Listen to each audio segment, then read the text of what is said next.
Assalamualaikum warahmatullahi wabarakatuh. Kami dari kelompok 3 yang beranggotakan 3 orang. Saya Miranda Triska Putri Handaya dengan NIM 18141410038. Fatul Hasanah dengan NIM 181141043. Saya Diana Bawati dengan NIM 1811044. Kami akan menjelaskan materi mengenai teori intervensi dalam psikologi lingkungan. Teori noise atau kebisingan. Kebisingan merupakan suara yang tidak diinginkan dan biasanya dicirikan oleh intensitas, misalnya desibel, frekuensi, misalnya nada, periodisitas terus-menerus atau terputus-putus, dan durasi akut atau kronis. Kebisingan merupakan semua bunyi yang mengalihkan perhatian, mengganggu atau berbahaya bagi kesehatan sehari-hari. Adapun pengaruh kebisingan, yang pertama gangguan fisiologis. Pada umumnya, bising bernada tinggi sangat mengganggu apabila terputus-putus atau datangnya tiba-tiba. Gangguan dapat berupa peningkatan tekanan darah, peningkatan nadi, serta dapat menyebabkan pucat dan gangguan sensoris. Bising dengan intensitas tinggi dapat menyebabkan pusing atau sakit kepala. Hal ini disebabkan bising dapat merangsang situasi reseptor vestibular dalam telinga dalam yang akan menimbulkan efek pusing. Perasaan mual, susah tidur, dan sesak nafas disebabkan oleh rangsangan bising terhadap sistem saraf, keseimbangan organ, kelenjar endokrin, tekanan darah, sistem pencernaan, dan keseimbangan elektrolit. Yang kedua, gangguan psikologis. Dapat berupa rasa tidak nyaman, kurang konsentrasi, susah tidur, dan cepat marah. Bila kebisingan diterima dalam waktu lama, dapat menyebabkan penyakit psikosomatik berupa gastritis, jantung, stres, kelelahan, dan lain-lain. Ketiga, gangguan komunikasi. Biasanya disebabkan oleh bunyi yang menutupi pendengaran yang kurang jelas atau gangguan kejelasan suara. Komunikasi pembicaraan harus dilakukan dengan cara berteriak. Gangguan ini menyebabkan terganggunya pekerjaan sampai pada kemungkinan terjadinya kesalahan karena tidak mendengar isyarat atau tanda bahaya. Gangguan komunikasi ini secara tidak langsung membahayakan keselamatan seseorang. Yang keempat, gangguan keseimbangan. Bising yang sangat tinggi dapat menyebabkan kesan berjalan di ruang angkasa atau melayang, yang dapat menimbulkan gangguan fisiologis berupa vertigo atau mual-mual. Nilai ambang batas kebisingan adalah intensitas tertinggi dan merupakan nilai rata-rata yang masih dapat diterima oleh manusia tanpa mengakibatkan hilangnya daya dengar yang tetap untuk waktu yang cukup lama atau terus-menerus. Keputusan Menteri Lingkungan Hidup tahun 1996 menyatakan bahwa di dalam menerapkan standar nilai ambang batas pada suatu level 1 intensitas tertentu tidak akan menjamin bahwa semua orang yang terpapar pada level tersebut secara terus-menerus akan terbebas dari gangguan pendengaran, karena hal ini tergantung dari respon masing-masing individu. Adapun baku tingkat kebisingan yang diperuntukkan kawasan atau lingkungan kegiatan sesuai dengan keputusan Menteri Negara Lingkungan adalah sebagai berikut.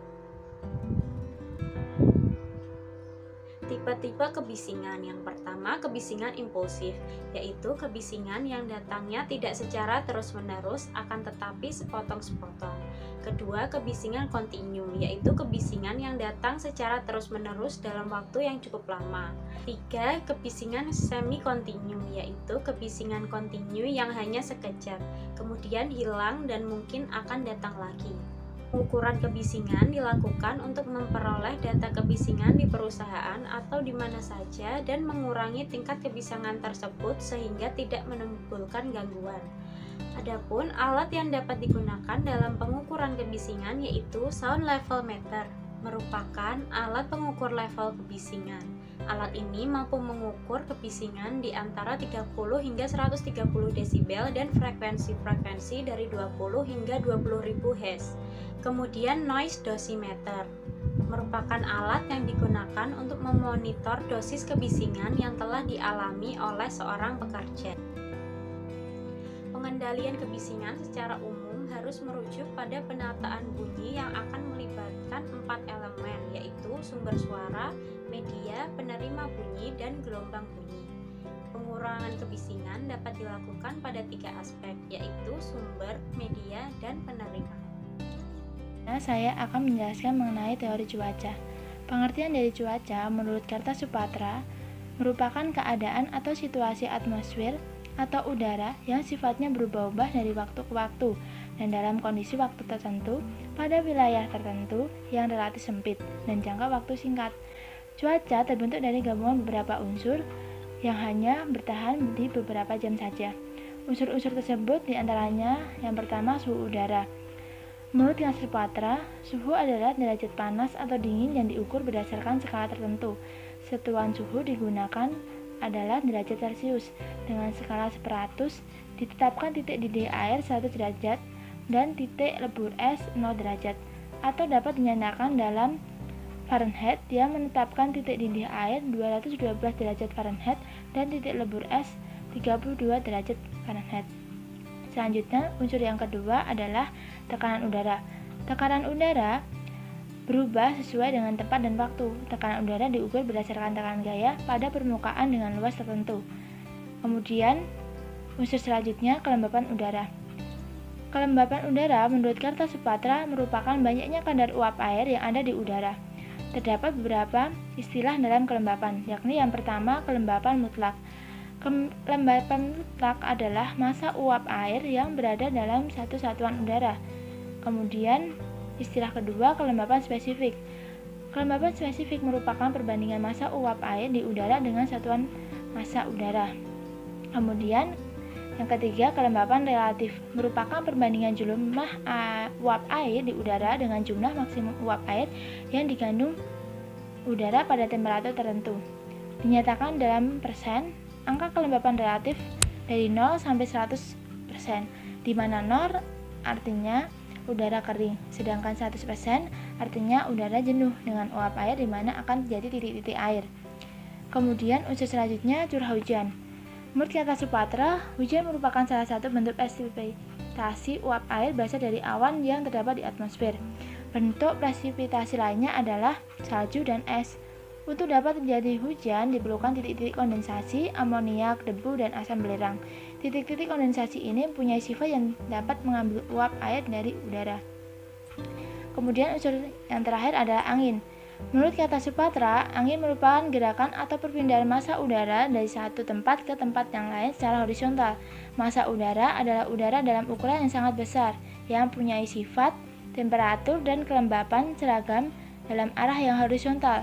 Gerakan angin berasal dari daerah bertekanan tinggi ke daerah bertekanan rendah. Kecepatan angin didasarkan pada kelas atau tingkatan berdasarkan kerusakan yang diakibat angin atau kecepatan angin. Kemudian, bagaimana cuaca mempengaruhi lingkungan dan manusia? Cuaca secara luas diyakini mempengaruhi suasana hati orang. Misalnya, sebagian besar orang berpikir bahwa mereka merasa lebih bahagia pada hari yang banyak sinar matahari dibandingkan dengan hari-hari saat gelap dan hujan. Menurut Lansdowne dan Rector pada tahun 1998 bahwa vitamin D yang diproduksi di kulit yang terpapar hormon sinar matahari telah ditemukan mengubah kadar serotonin dalam otak yang dapat menjelaskan perubahan suasana hati. Oleh karena itu, kadar vitamin D yang lebih rendah dapat bertanggung jawab atas peningkatan pengaruh negatif dan kelelahan. Kemudian ditemukan sebuah penelitian yang dilakukan oleh Grimstar dan kawan-kawan. Mereka menemukan bahwa keadaan cuaca dapat mempengaruhi suasana hati tergantung dari jenis tipe manusia. Tipe manusia pencinta musim panas akan memiliki suasana hati yang lebih baik jika cuaca cerah dan suhu hangat. Sebaliknya, tipe membenci musim panas justru akan lebih baik suasana hatinya ketika musim hujan. Selain itu, penelitian yang dilakukan oleh Spiney dan Millward pada tahun 2011 menunjukkan bahwa kondisi cuaca yang buruk dan membuat kondisi yang tidak nyaman, terutama yang berkaitan dengan kenyamanan termal atau panas dan kenyamanan mekanis, akan menimbulkan hambatan bagi individu untuk memanfaatkan waktu luang yang aktif secara fisik. Selain itu, kondisi lingkungan alam, terutama cuaca, dapat mempengaruhi kesehatan. Hal ini berkaitan apakah kondisi lingkungan memfasilitasi atau menghambat terhadap aktivitas fisik. Maka dari itu, intervensi terhadap perilaku haruslah peka terhadap potensi dampak cuaca, sebab kondisi cuaca yang ekstrim dapat mengaruhi perubahan iklim yang dapat membahayakan aktivitas fisik yang biasanya dilakukan oleh manusia. Teori demografi. Demografi adalah ilmu yang mempelajari struktur dan proses penduduk di suatu wilayah. Struktur tersebut meliputi jumlah, persebaran, dan komposisi penduduk. Struktur penduduk selalu mengalami perubahan yang disebabkan oleh proses demografi, yang meliputi kelahiran, kematian, dan migrasi penduduk. Aspek yang dipelajari dalam demografi. Aspek yang dipelajari dalam demografi ada dua. Yang pertama, aspek statis, di mana aspek ini adalah struktur penduduk. Struktur penduduk sendiri merupakan gambaran atau potret penduduk dari hasil sensus penduduk atau cacah jiwa pada hari sensus dan pada tahun yang berakhiran dengan angka 0. Data penduduk pada hari sensus penduduk dijadikan sebagai basis perhitungan penduduk. Aspek yang kedua adalah aspek dinamis, yakni komponen kependudukan yang meliputi kelahiran, kematian, dan migrasi penduduk. Komponen tersebut yang dapat mengubah struktur penduduk. Jadi, kedua aspek tersebut saling mempengaruhi. Sumber data demografi. Sumber data demografi diperoleh dari pengumpulan data yang dilakukan oleh suatu wilayah untuk mengetahui struktur kependudukan dan proses kependudukannya. Struktur kependudukan dikumpulkan dengan melakukan cacah jiwa atau sensus penduduk yang dilakukan setiap 10 tahun sekali pada tahun yang berakhiran angka 0. Sedangkan data proses kependudukan dikumpulkan melalui registrasi penduduk dan dapat dilaksanakan setiap saat. Selain kedua sumber data tersebut, data khusus mengenai karakteristik penduduk seperti mobilitas kerja yang menuju luar negeri diperoleh melalui survei penduduk dan pelaksanaannya dilakukan oleh instansi tertentu. Teori perilaku manusia. Perilaku merupakan hasil dari proses akumulasi psikologi seseorang yang ditampilkan dalam ruang sosial dan dapat diamati secara langsung. Perilaku meliputi aktivitas manusia seperti berbicara, berjalan, menangis, tertawa, membaca, atau menulis. Menurut Skinner, perilaku ialah proses adanya stimulus terhadap organisme dan kemudian organisme tersebut merespon. Teori tersebut biasa disebut teori SOR. Stimulus, organisme, respons. Jenis perilaku manusia. Perilaku manusia dibagi menjadi dua. Yang pertama, perilaku yang refleksi. Merupakan perilaku yang terjadi karena reaksi spontan terhadap stimulus. Stimulus yang diterima akan membentuk perilaku yang sendirinya atau otomatis, yang mana stimulus diproses tidak sampai ke pusat susunan syaraf atau otak sebagai pusat kesadaran. Namun, respons langsung timbul melalui afektor tanpa melalui pusat kesadaran atau otak. Yang kedua, perilaku yang non-reflektif. Merupakan perilaku yang dikendalikan oleh pusat kesadaran atau otak, yakni stimulus setelah diterima oleh respons, kemudian diteruskan ke otak sebagai pusat kesadaran.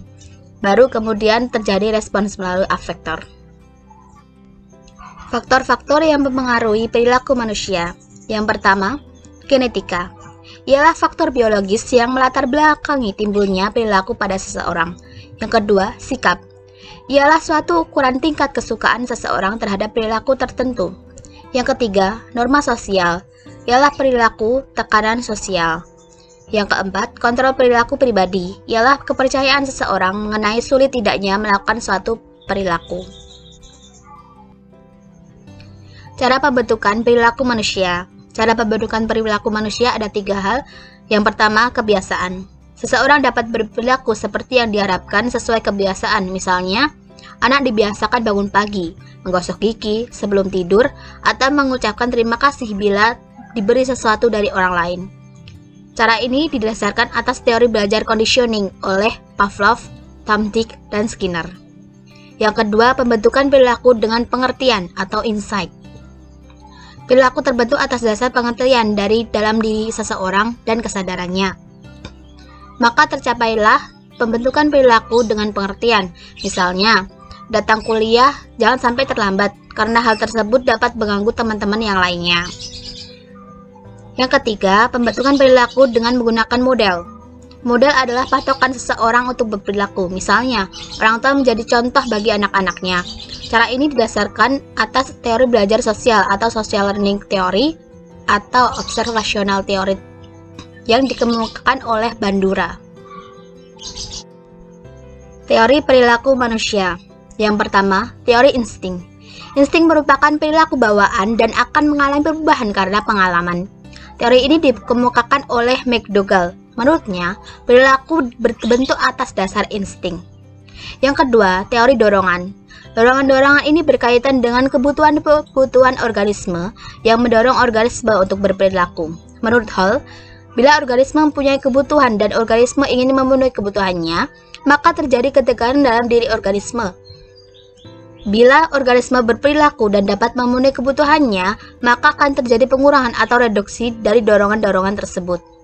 Yang ketiga, teori insentif. Insentif mendorong individu berbuat atau berperilaku. Insentif juga disebut reinforcement, di mana ada yang positif dan ada yang negatif.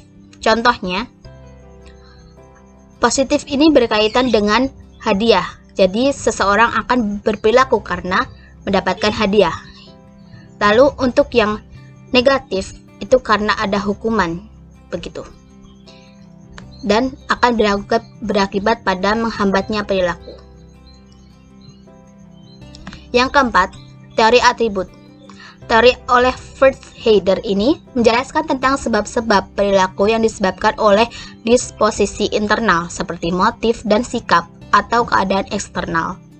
Yang kelima, teori kognitif berkaitan dengan model subjective expected utility atau SEU, yakni kemampuan memilih perilaku dan mempertimbangkan perilaku yang akan dimunculkan. Demikian materi yang dapat kami sampaikan. Mohon maaf apabila terdapat kekurangan. Wassalamualaikum warahmatullahi wabarakatuh.